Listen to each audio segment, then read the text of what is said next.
So now that we have learned how to use the VLOOKUP and HLOOKUP functions, in this session we are going to use that how to create pivot tables in Excel. So for that we will first look at how to format our data as a table. Then we will understand that how to create pivot tables and use fields in pivot table to analyze the data. And lastly, we will also see that how to perform calculations in a pivot table. So having a worksheet full of information data is all very well, but to really get some use out of it, we need to analyze it from different perspectives. So to find answers to questions related to the data. So now we have already used features such as filters and formulas to draw mathematical and logical conclusions about the data. But not all questions can be answered easily using filters and formulas alone. So in order to obtain usable and presentable insights into your data, you need something else, and that is pivot tables.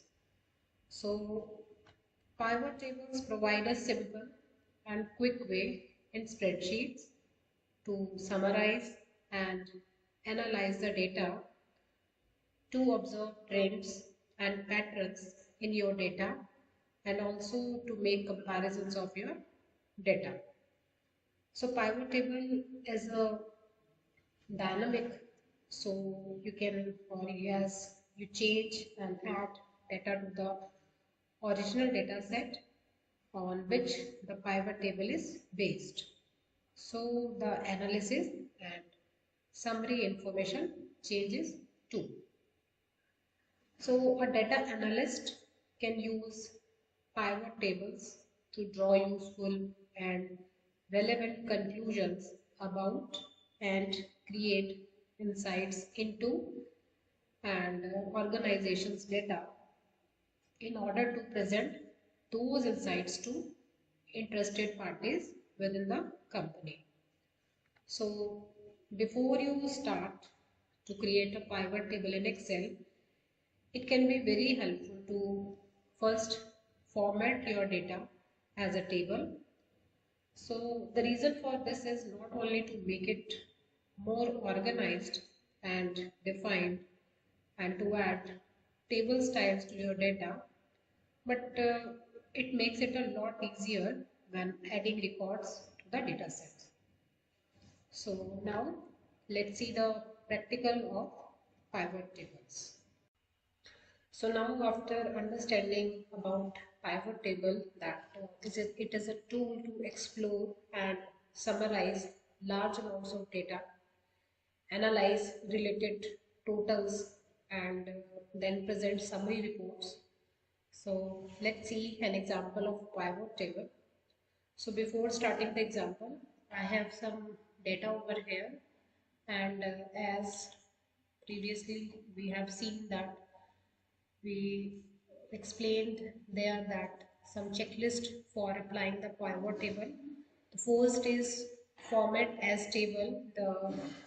We need to format this complete table.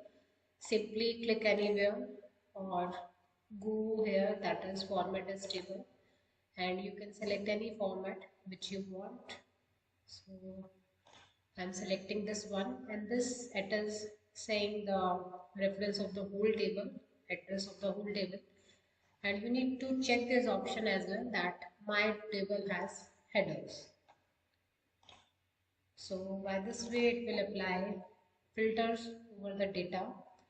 Now one more important thing you need to remember, you have to remove all the blank rows, columns and cells if any present in this data. As for showing the example of pivot table, I am just using a short amount of data so that you will be able to understand easily. Now to insert the pivot table, you need to do, just simply click over any cell and go to insert tab and click on the pivot table. So now you can see here that it will open a dialog box and it will also automatically select the data for you. So you can see it is highlighting the data. So now what you have to do, simply click OK. You need to tell the range, that is it is selected. Then you want pivot table over this sheet or a new worksheet. Prefer to use new worksheet. Simply click OK. So now here the area you work with the fields of your summary report is called pivot table fields. There it is on the right side. Okay, so it is located basically in the right hand side of the worksheet, and you can see we have divided it into header and body sections. This is the part. So here field section is like contains all the names of fields that you can add to your table, like the field name correspond to the column names of your source table. Like in this case, we have these fields: order ID, product category, amount, date and country. And second, we are having the layout section. So layout section basically contains report filters, column labels, row labels area, and the value areas.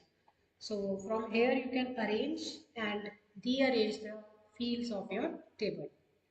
So now just start the drag the fields to these particular layout areas or layout section. So first you need to do drag the product field, simply drag it to the rows area. So it will display the row labels here. Second, you need to drag the amount field to the values area. So that's why it will show the sum of amount, because we are using under the values and it is summation. Summation symbol denotes the sum of amount. Now next, country field to the filter. So it will apply filter according to the country. So now you can see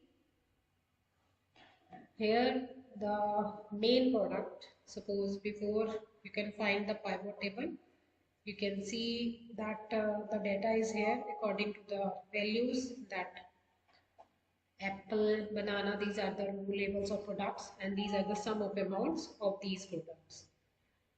So this is how you can insert a pivot table in the Excel